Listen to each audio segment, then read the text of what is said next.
Welcome to the Autism Alliance of Michigan Skill Building Series. AAOM is guided by the vision that people with autism will lead lives that meet their greatest potential. The mission of AAOM is to lead efforts to raise expectations and expand opportunities for people touched by autism across the lifespan.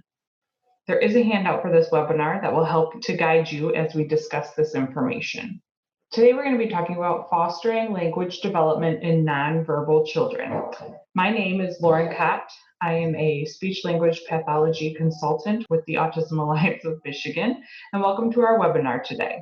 First thing we're going to talk about is what is language development. Language development is not just talking. There are steps to take to get to functional communication, whether it be verbal or communication through other means. Our job as communication partners is to help a child follow the path. So there are 3 steps in this path. It's pre-linguistic skills, simple communication, and then complex communication.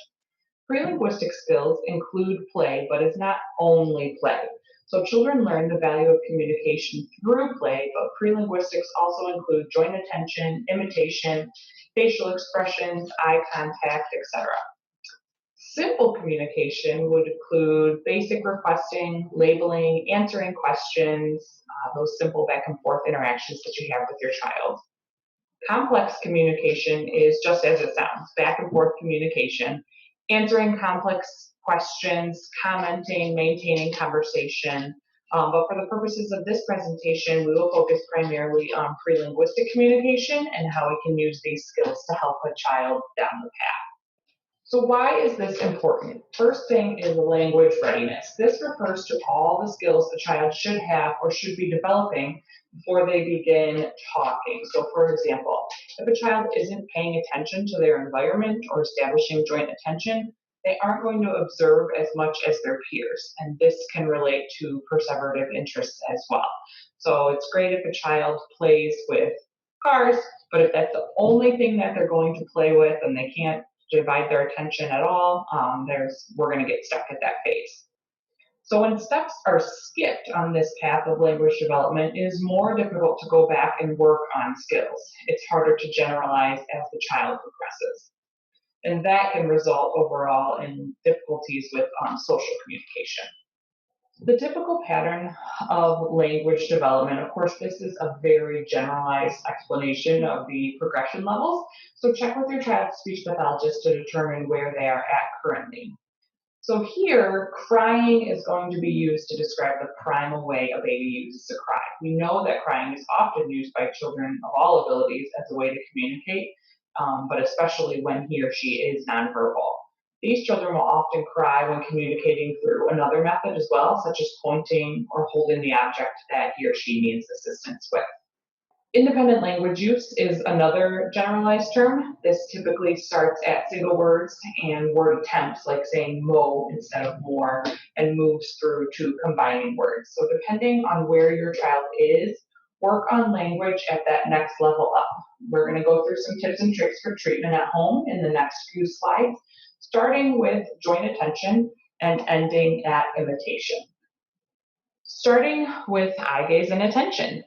Play with your child in his or her world and down on their level. So get on that floor. Sit, lay down if necessary. If your child plays with cars under the table, do not attempt to pull them out of that to show them how to play appropriately with those cars, because they are going to resist that. Since we're working on attention, we want them to be interested. Make subtle changes to the play routine, just enough to draw their attention. If your child prefers to roll the car back and forth, imitate that, and then change it up by rolling it on the side of the couch. If your child has a toy that he or she really likes or wants, hold it close to your face before giving it to the child. Make a really big deal out of the eye contact. Phrases like, oh, good looking, or thank you for your eyes can be helpful. Then also try to hide the toy and make a game of trying to find it. Always, always, always be animated. You don't have to be ridiculously silly, but make lots of facial expressions and use gestures. You might feel a little goofy, but it is all for the cause. If you or your child have been given sensory-based activities, which is also called a sensory diet, do these activities before trying to work specifically on attention. They can help your child get in the right physical and mental state to work on something as difficult as attention.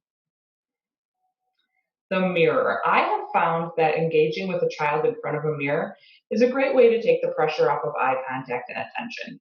I sit on the floor with the child between my legs, I sit behind them, and the play activity or the toy is in front of us. Use all the other strategies discussed here, but make that eye contact in the mirror. You can also track a child's gaze this way, so you'll be able to tell what they're looking at.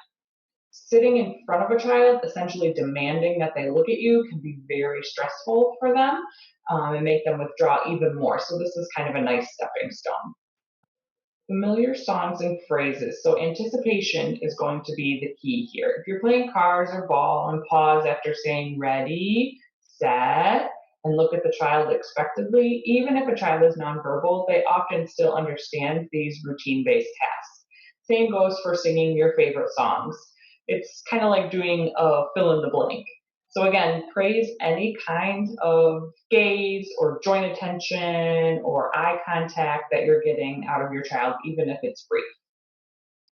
Gestures. So gestures do not have to be true signs as we know them through American Sign Language. Point to things when you're talking about them. Reach for objects dramatically to indicate that you want them. Hold your hand out for objects to prompt your child to give them to you. These are going to be a nice way to kind of use gestures that we're already doing in our normal life. So just make them a little bit more exaggerated. Hand over hand can also be very effective. Holding the child's hand while you point to things that you see, whether you're outside, taking a walk, or reading a book, or looking for objects inside your home. This is also going to help the child work on that joint attention that we talked about just a minute ago. If you are choosing to work on sign language with your child, always pair the sign with the verbal word. Your hand over hand can help too with some of these trickier signs that are more difficult to fine motor wise maneuver on your child. Also be on the lookout for natural gestures or gestures that your child uses to indicate a specific object or activity. This doesn't have to be American Sign Language or ASL standard sign for it to have meaning for your child. For example, one of our kids that I've worked with in the past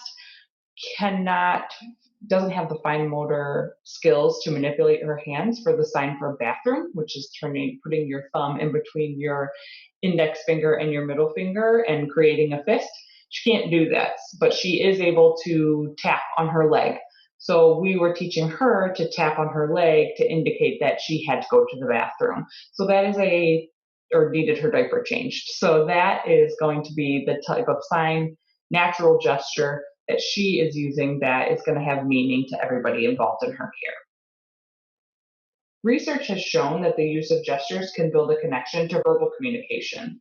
I often refer to this as a backdoor to the brain. It gives us a way in to develop meaning without demanding that verbal speech from a child that oftentimes isn't quite ready for that. Self-talk. So the biggest thing here is going to be making your own soundtrack. Every action has a noise or a word associated with it.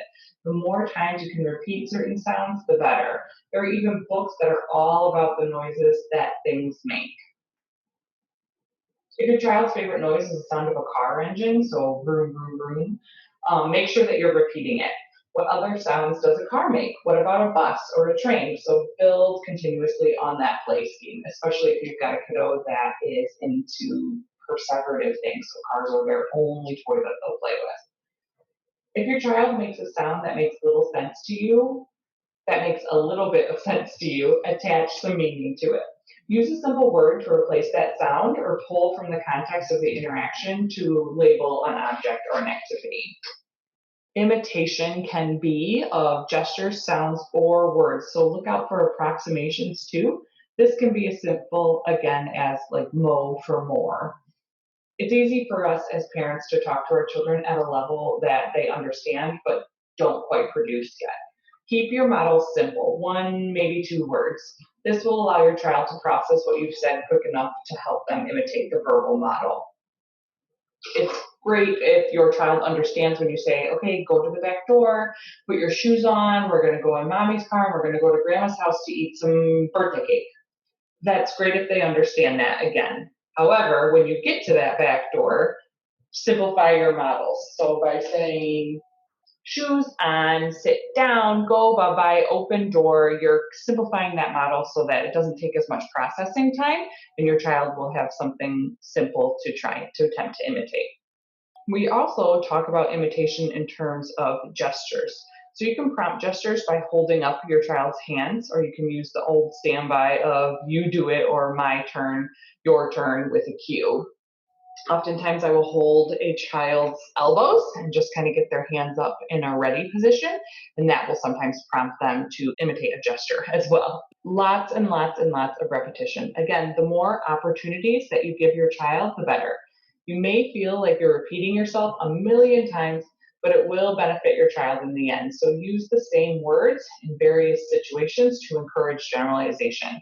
We can use the word go when we're talking about cars or when we're talking about trains or pushing you on the swing. Even if a child is running, I will often say go, go, go, go, go to indicate that they are also moving, just like a car does or an animal running fast, things like that. Always expand when your child is able to imitate. So if your child makes that car noise, acknowledge it and then expand. Yes, a car says beep, beep. It also says honk, honk. Or something like, yes, beep, beep. Hi, car, and kind of expand on that a little bit. So in general, what can we do at home? Talk, talk, talk, talk, talk, talk, talk. Keep those language models coming. If you're not pursuing verbal communication or you're exploring another type of communication, these tips and tricks can be applied no matter what. Make sure that you are realistic. Decide where your child is on that developmental path we talked about earlier and go from there. Don't expect your child to imitate gestures if they haven't developed joint attention skills. Skipping steps can result in other language difficulties down the line. Remember to keep your models simple and provide a lot of repetition. Don't feel like you have to target everything all at once. Pick a skill and really target it exclusively for a few days. As parents, we all feel a little bit of pressure, but cut yourself and your child some slack. If you're nervous and trying to target too much, your child's going to pick up on that and be less likely to engage with you.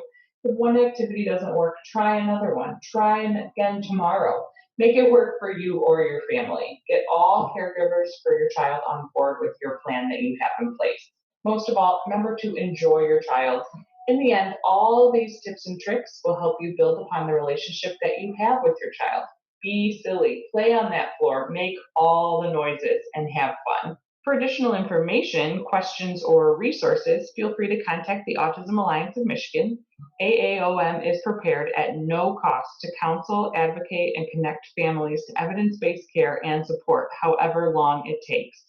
Our navigation program will connect anyone touched by autism to a free lifelong guide with professional help and answers. Thank you for attending our webinar.